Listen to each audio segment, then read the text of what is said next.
Hello बच्चों, let's understand the question first. The compound having general formula M2 plus Fe2O4 2 minus. देखिएगा यहाँ पर क्या है, बेसिकली दो मेटल है, एक तो डाइवेलेंट मेटल है और एक ये ट्राइवेलेंट मेटल है। यानी आयरन की यहाँ पर ऑक्सीडेशन स्टेट अगर हम बात करें तो +3 ऑक्सीडेशन स्टेट है। क्लियर है। अब यहाँ पर पॉइंट उठता है कि मेटल कौन सा हो सकता है। देखिए मेटल या तो या बेरियम हो सकता है, या फिर यहाँ पर निकेल हो सकता है, या फिर यहाँ पर जिंक हो सकता है।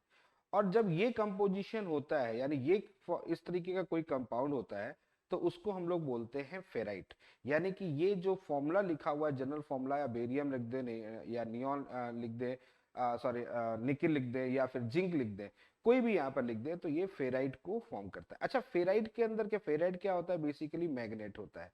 तो मैग्नेट होता है तो इसका मतलब ये फेरी मैग्नेटिक सब्सटेंस भी कहलाता है। ठीक है। यानी कि मैग्नेटिक प्रॉपर्टी होती है तो ये फेरी मैग्नेटिक सब्सटेंस भी कहलाता है। यानी कि अगर बात करें इस क्वेश्चन के लिए, ए और सी जो है ये दोनों करेक्ट है। अब स्पाइनल की बात करते हैं तो स्पाइनल जो होता है मैग्नीशियम और एल्यूमिनियम का ऑक्साइड होता है। तो मैग्नीशियम Al2O4 होता है, तो ये ऑप्शन नहीं है, तो इसका मतलब ये ऑप्शन नहीं होगा। और जियोलाइट जो होता है, जियोलाइट जो होता है वो सिलिकेट होता है।